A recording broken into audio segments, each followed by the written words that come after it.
phòng trên anh nhớ đổi chống rồi. Quên mất chìa khóa rồi các bạn ơi, bây giờ không vào phòng được. Lấy cái nhớ chế tới tổ theo lấy.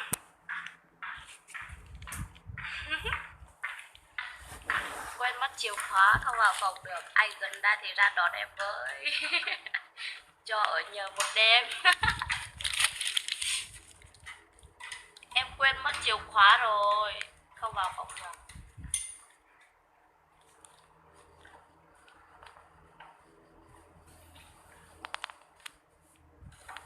Đang ở đâu?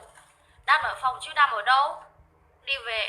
Đi Hòa Lạc về, bây giờ quên mất chìa khóa trên đó, bây giờ không vào được phòng. Ở ngoài.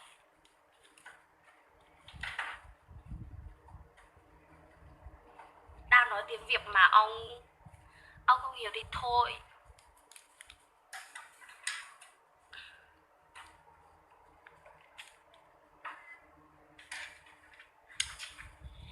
Nó khá chìa khóa nữa.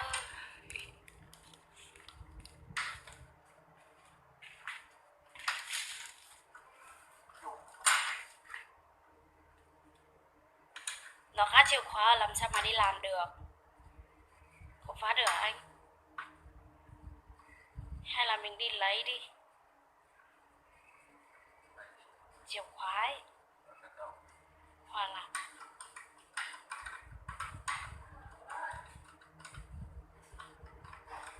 Thấy chị đi nó cũng gần mà. Nó có xa đâu.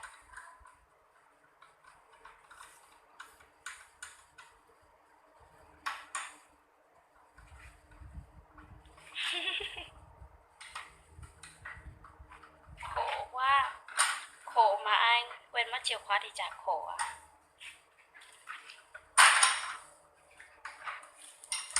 Tóc mới nha. Đi nhuộm xong.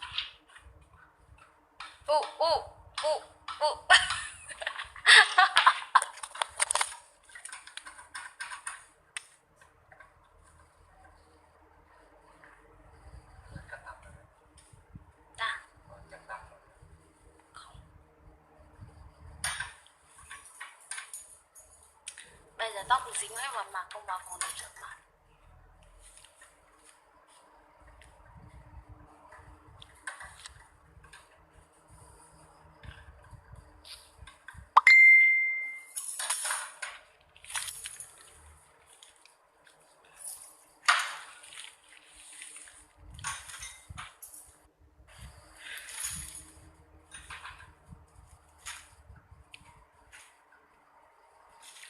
Có mở được không?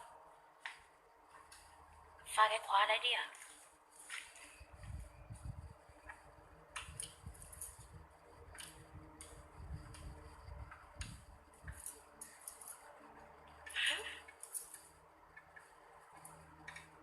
Làm gì mở được?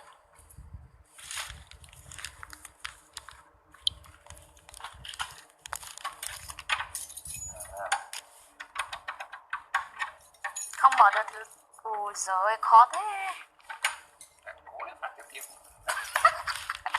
Nhưng mà đâu có qua cái mặt của anh đâu.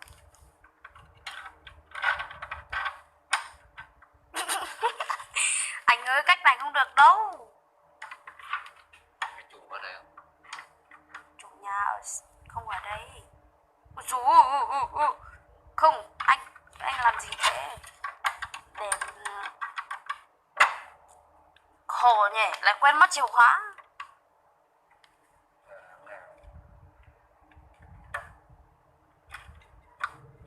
Thôi, đấy là người ta lái máy mà anh tháo ra thế thì em làm sao mà... Em làm sao? Thế thì em đi làm à? Lấy cái gì khóa cửa? Tính sau, phòng em mất hết đồ đấy.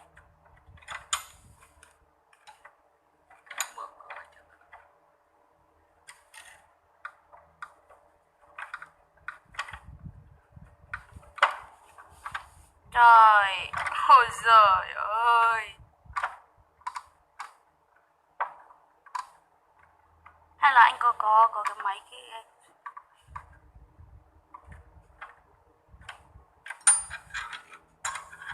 Anh làm thế, tối nay em trả trong phòng cát đen à?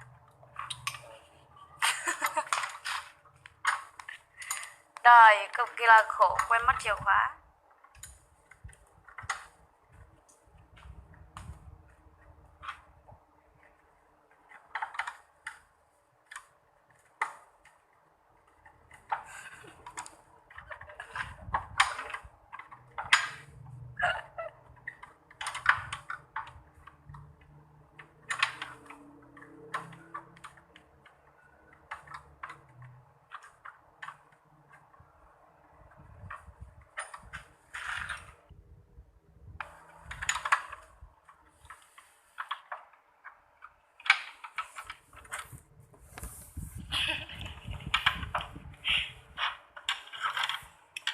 Bây giờ chắc là phải ngủ ở ngoài rồi các bạn ơi.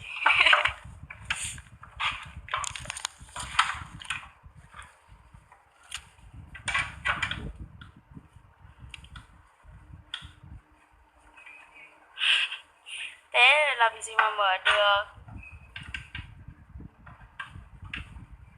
Mắt khổ hay là mắt khổ. Ta đã quên mất chìa khóa, bây giờ có mở.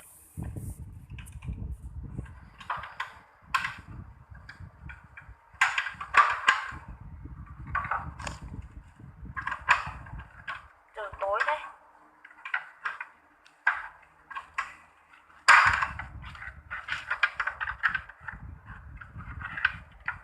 Thế bố khóa bố phá cái cửa luôn à?